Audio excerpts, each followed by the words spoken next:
Hey there, I'm Steven. I'm 20 years old, and before I tell you about the time that I met myself in the future, go ahead and like and subscribe for more hidden wisdom stories. So, I'm a point guard for my college team, right? And one night after practice, I stayed around to work on my free throws. See, rumor had it that word of my skills had reached some of the major NBA recruits out there. They'd for sure be at the championship game, so I had to be at my best. And I was in the locker room when I heard this clunking sound coming from the back. And when I checked, some old janitor dude was inside the last locker cleaning out the cobwebs or something. And he scared the you-know-what out of me. He was mumbling about the old days and saying that he remembered the night that he won the championship game. He rattled off this really detailed story about how he got elbowed in the face during the final seconds of the championship game. And the ref gave him a free throw, and he sunk it at the buzzer for the win, and he was named MVP. It's a great story, right? Only the university had never won a championship before.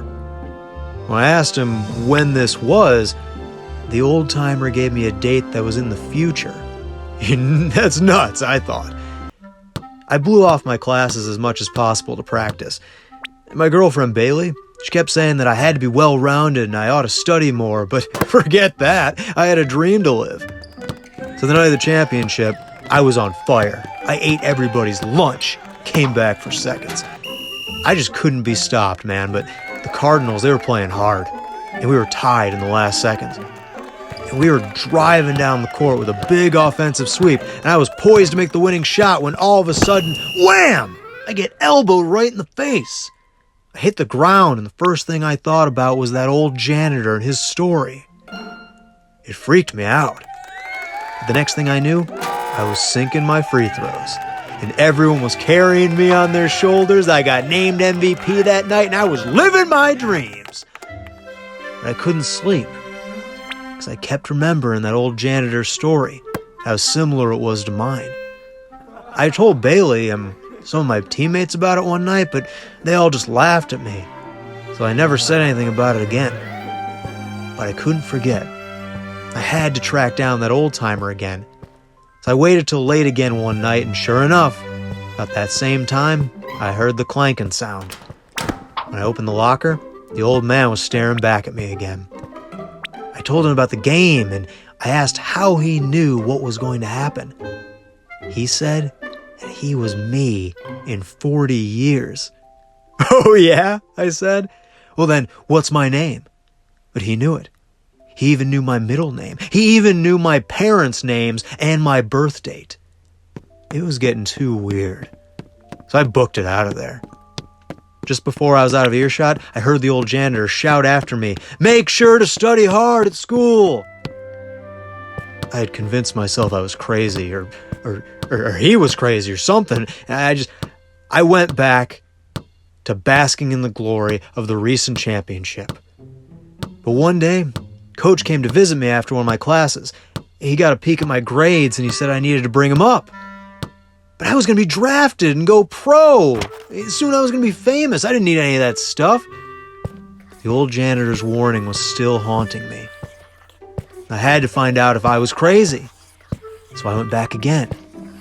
Only this time, I didn't hear the noise. So I looked into the locker again. I felt this strong wind. It seemed like the back of the locker went on forever. Did I stumble into some kind of wormhole or something back there? My heart started pounding faster and faster, and I think I lost consciousness for a while. When I came to, the first thing I saw was that old janitor. The locker was the same, but it was different. The room was the same, but everything was shiny and brand new and futuristic-like. I thought maybe I was on some kind of spaceship or something. I couldn't handle what I was seeing.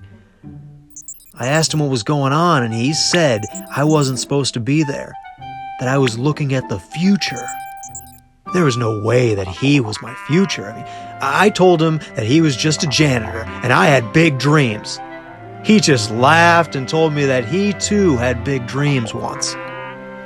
And he told me that I will pull a hamstring the first season and never fully recover.